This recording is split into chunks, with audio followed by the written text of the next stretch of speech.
ọchụnta mkpụrụ obi one of Igbo land dị ka ọ gbanyere nwanne anyị nwoke bụ Father Kelvin Ugwu obere sinima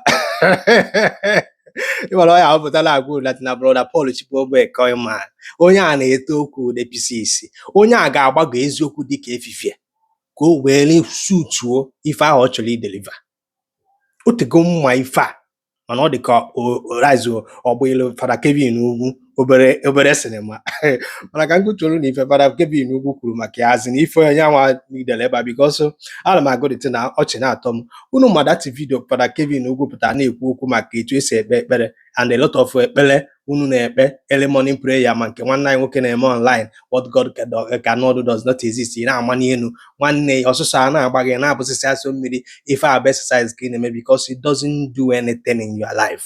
Ana m agwa unu ebe a na ọ na-aka mma na ọ na-esi n'ọnụ the ministers were apụta mana Father Kelvin kwuchara ya brother Paul Chigbo gụrụ abụọ the video tu isi ekpọdo isi na mana ka ngụtu olu na ife Kelvin Ugwu posturu ebe a concerning that thing. Father Kelvin Ugwu dere ebe ọ sị that na my name is brother Paul Chigbo so ihe Chigbo kwuru na video ahụ. I watched this video of I think is a priest, I believe a Catholic priest that made mockery of some men of God, Chigbo of God's production, the agenda production. If I be fair, Chigbo kwuru na that video. Now, wherever I say that now, dear Chigbo, I am sure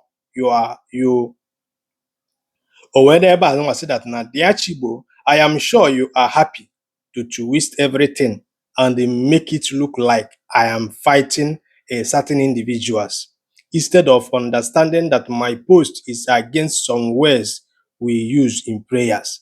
The right way to describe this act of yours is lying and manipulation. You can't be Christ-like and be using the devil's tools.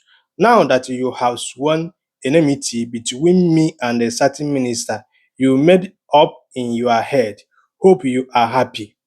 The video you are analyzing was made in a clear context.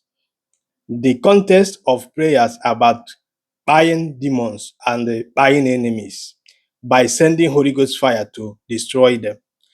Since you have chosen to correct me, show me one place in the teachings of Jesus where we are instructed to pray for the death of our enemies. Show me where we are told to pray to kill demons. Every time we pray, show me where speaking in tongues means fabricating any random sound and shouting like someone who has lost all sense.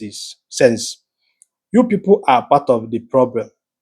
You set up your cameras and download my video, sit comfortably on your chair, dress up, make response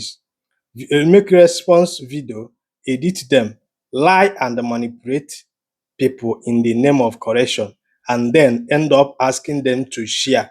Later, you people will accuse me of making content for money.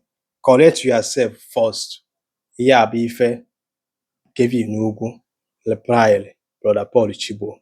If brother Paul Chigbo, kemgbe echi ka nnebere anya amalụgo m ụdị mmadụ ọ bụ.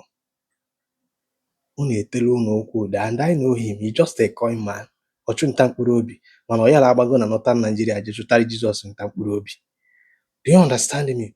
Unu rụọ na analyze gị okwu na-etele gị ude na-eme ka o sutu gị nwa bụ gullible one. Do you understand me?